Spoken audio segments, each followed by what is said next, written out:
Hello friends, అందరికీ నమస్కారం. Telugu life story వింటున్న ప్రతి ఒక్కరికి థ్యాంక్ యూ సో మచ్. అలాగే విశ్వానికి కృతజ్ఞతలు.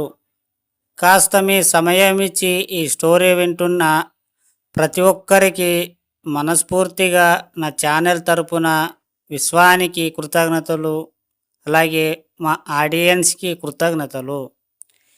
ఈ విశ్వానికి మన కోరికను సంపద గురించి తెలిసేటప్పుడు ధన్యవాదాలు లేదా కృతజ్ఞతలు తెలపడం అలవాటు చేసుకోండి. కృతజ్ఞతలతో కూడిన జీవితం మరియు హృదయం ఎప్పుడు ఈ విశ్వంలోని గొప్ప సంపదకి దగ్గరగా ఉంటుంది. విశ్వంలోని నియమాల ఆధారంగా మీ వైపు ఎన్నో పాజిటివ్ తరంగాలు ప్రవహిస్తూ ఉంటాయి. మీ కోరికలు తీర్చడానికి మీరు వాడే ప్రతి వస్తువుకు, మీకు సహాయపడే ప్రతి వారికి మనసులో కృతజ్ఞతలు చెప్పండి. కొన్ని రోజుల్లో మీకు ప్రకృతి సహకరించడం మొదలవుతుంది. ఒక్కొక్క పని జరిగినప్పుడు మీలో ఆత్మవిశ్వాసం పెరుగుతుంది. దీనికై ప్రతి క్షణం ప్రతిరోజు ప్రయత్నించండి.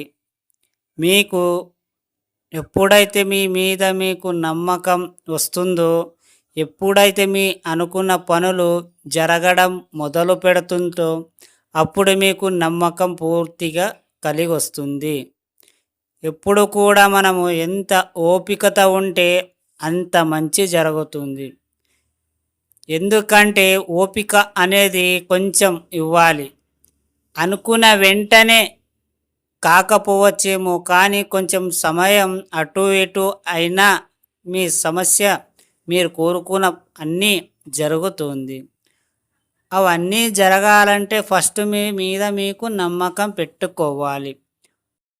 1 రోజు 2 రోజులు చేస్తే కాని పని ఒక 15 డేస్ అనే ఖచ్చితంగా మీరు పాటించాల్సి వస్తుంది. మీరు మార్నింగ్ లేవగానే 4 o'clock లేచి మీరు మెడిటేషన్ చేయండి. మీకు ఏమేమి కావాలో ఆ ధ్యానంలో రూపంలో చెప్పండి. ఆ మెడిటేషన్లో మీకు అన్నీ మీ కోరికలు తీరినట్టు ఊహించండి, కలలు కనండి. ఒకవేళ ఆ కోరిక నిజమై ఉంటే నేను ఏమేమి చేయగలను, ఎలా ఉండగలను, ఎంత సంతోషంగా ఉండగలను, ఇవన్నీ మీరు ముందే ఊహించినప్పుడు రోజు మీరు పదే పదే ఊహించడం వల్ల మీకు ఖచ్చితంగా మీరు అనుకున్న కోరిక సక్సెస్ అవుతుంది. ఇవన్నీ కొంచెం అందరి ముందు చేయకండి, ఎందుకంటే మిమ్మల్ని చూసి పిచ్చోవాలనుకుంటారు. సో ఎవరు నమ్మరు కాబట్టి ఎవరి లేని చోట మీ మనసులోనే ప్రతి ఒక్కటి మీరు చేసుకోవాలి, అంతే. అర్థమైందా? పనుకునేటప్పుడు మీరు కోరికలతోనే మమేకమై కళ్ళు మూయగానే మీరు ఆ కోరికలు ఊహించుకుంటే పడుకోండి, అంతా సక్సెస్ అవుతుంది. నమ్మకం పెట్టుకోండి, అంతే. అర్థమైందా ఫ్రెండ్స్? ఈ స్టోరీ విన్న ప్రతి ఒక్కరికి థ్యాంక్ యూ సో మచ్. అలాగే విశ్వానికి కృతజ్ఞతలు.